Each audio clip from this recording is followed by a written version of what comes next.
Men not allowed temple in India. ఇండియాలో కొన్ని ఆలయాల్లో పురుషులకు ప్రవేశం లేదు. ఈ ఆలయాలేంటో తెలుసుకోండి. భారతదేశంలోని కొన్ని ఆలయాల్లో మహిళలకు ప్రవేశం లేదని మీరు వినే ఉంటారు.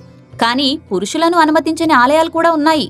ఏ దేవాలయాలు ఎక్కడ ఉన్నాయి, ఎందుకు అక్కడ ప్రవేశం లేదో తెలుసుకోండి. అట్టుకల్ దేవాలయం. కేరళ రాష్ట్రం తిరువనంతపురం సమీపంలోని అట్టుకల్ దేవాలయం. వార్షిక పండుగలు, ఊరేగింపులలో మహిళలు మాత్రమే పాల్గొంటారు. ఈ ఆలయంలో లక్షలాది మంది మహిళలు పాల్గొన్న పొంగల్ పండుగ గిన్నిస్ బుక్ ఆఫ్ రికార్డ్స్ లో చేరింది. ఈ పండుగ ఏదైనా మతపరమైన కార్యకలాపాల కోసం అత్యధికంగా మహిళలు గుమిగూడ పండుగగా పరిగణిస్తారు. ఇక్కడ స్త్రీలు అమ్మవారికి కంకణాలు ధరిస్తారు. ప్రతి సంవత్సరం ఇక్కడ వారం రోజుల పాటు నారీ పూజ జరుగుతుంది. మహిళలు వారం రోజుల పాటు ఉపవాసం ఉండి అమ్మవారిని పూజిస్తారు. అప్పుడు గుడిలో స్త్రీలు మాత్రమే ఉండాలి, పురుషులు ఉండకూడదు. శ్రీ భగవతి ఆలయం. శ్రీ భగవతి ఆలయం కేరళ రాష్ట్రంలోని అలప్పుజకు ఆగ్నేయంగా 30 కిలోమీటర్ల దూరంలో ఉంది.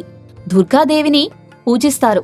ప్రసిద్ధ నదులు పంప, మణిమాల ఆలయానికి ఇరువైపులా ప్రవహిస్తున్నాయి. ఇక్కడ ప్రతి సంవత్సరం ఒక వారం పాటు పూజలు జరుగుతాయి.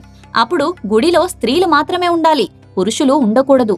మహిళలు వారం రోజుల పాటు ఉపవాసం ఉండి అమ్మవారిని పూజించడం ఆనవాయితీ. భగాదిమాత ఆలయం దేశంలోని 51 శక్తి పీఠాలలో ఇది ఒకటి. ఇది కన్యాకుమారిలో అతి ముఖ్యమైన దేవాలయం. ప్రధాన దేవత దుర్గాదేవి. తల్లిని భగవతి మాత అంటారు. ఈ ఆలయంలోకి పురుషులకు ప్రవేశం లేదు. బ్రహ్మచారులు లేదా సన్యాసులు మాత్రమే ఆలయ ద్వారం వరకు ప్రవేశించడానికి అనుమతిస్తారు. వివాహిత పురుషులను ప్రాంగణంలోకి అనుమతించరు. పార్వతీమాత శివుడిని పెళ్లాడాలని తపస్సు చేసిన ప్రదేశం ఇదేనని చెబుతారు. సంతోషిమాత దేవాలయం. సంతోషిమాత దేవాలయం ఉత్తర భారతదేశంలో ప్రసిద్ధి చెందిన దేవాలయం. సంతోషిమాత ఆలయం కన్యల వ్రత ఆచారాలకు ప్రసిద్ధి చెందింది. ఈ ఆలయంలో పురుషులకు వారానికి 6 రోజులు అనుమతి ఉంటుంది. ఈ ఆలయంలోకి శుక్రవారం మాత్రమే పురుషులకు ప్రవేశం నిరాకరిస్తారు. ఈ ఆలయంలోకి పురుషులను అనుమతించినప్పటికీ వారు చాలా కఠినమైన నియమాలను పాటించాలి. మగవాళ్ళు ఎవరు ఇక్కడికి రారు. బ్రహ్మ ఆలయం. బ్రహ్మ ఆలయంలోకి పురుషులకు ప్రవేశం లేదు. బ్రహ్మదేవుని ఆలయాలు చాలా అరుదు.